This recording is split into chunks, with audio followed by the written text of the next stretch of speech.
Thousands of commuters in Auckland will have their ride home from work disrupted this evening as a third of the city's buses remain out of action due to a heated industrial dispute.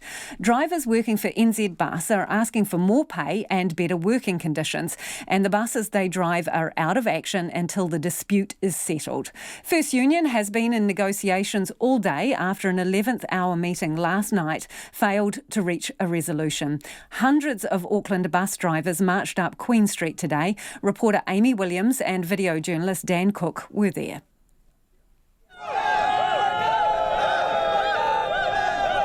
The bus drivers marched up Queen Street with placards and finished their march at Aotea Square. They're among 800 NZ bus drivers who were suspended from work last week after giving passengers free rides and rejecting a 2% pay increase. Many earn $22 an hour or less, work long shifts and say they find it hard to pay their bills.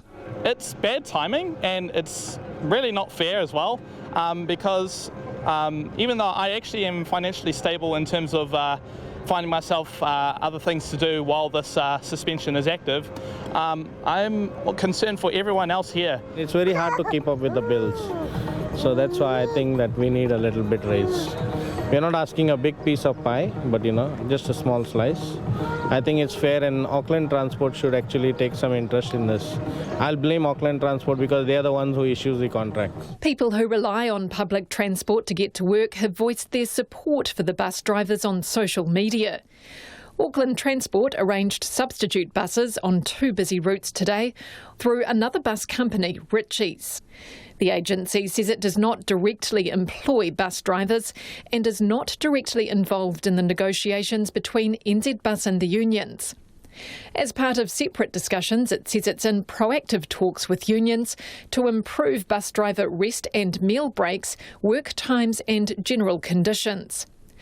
First Union Assistant General Secretary Louisa Jones marched with the bus drivers. Operators tell us honestly that they haven't got in their budget to increase the wages to fair rates, and so that's why we think that Auckland Transport needs to be involved in the solution to this. Ms Jones says the buck stops with Auckland Transport because bus companies compete for contracts with the agency and the lowest price wins. Bus drivers live week to week. These are not great rates. These drivers are on about $22 an hour. They work 12-hour shifts with long breaks in the middle that are unpaid breaks, and so no one can afford to be without their wages, particularly not drivers, and particularly not 2 weeks before Christmas. It's crazy stuff. Until the industrial dispute settled, all bus services operated by NZ Bus will not be running.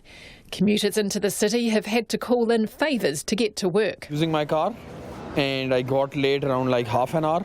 Generally I reach around 9ish, but today around like 9:25ish, something like that. How bad was the traffic? It was too jammed, and I was using some streets just to bypass the car jams and traffic jams. So I'm just waiting at the bus stop for a while, and then I had to check my phone kind of to check, and I saw like a notification saying buses weren't running.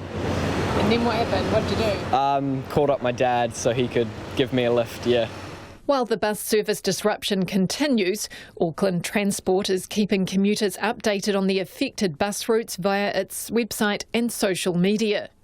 Bus drivers hope a resolution can be reached before Christmas so they can get back behind the wheel. I will do as much as I can to be active as a bus driver. I came to be a bus driver because a bus driver saved my life 5 years ago, and that's just one of the many reasons why I became one, because they're just that people that will be there. For Checkpoint, Amy Williams.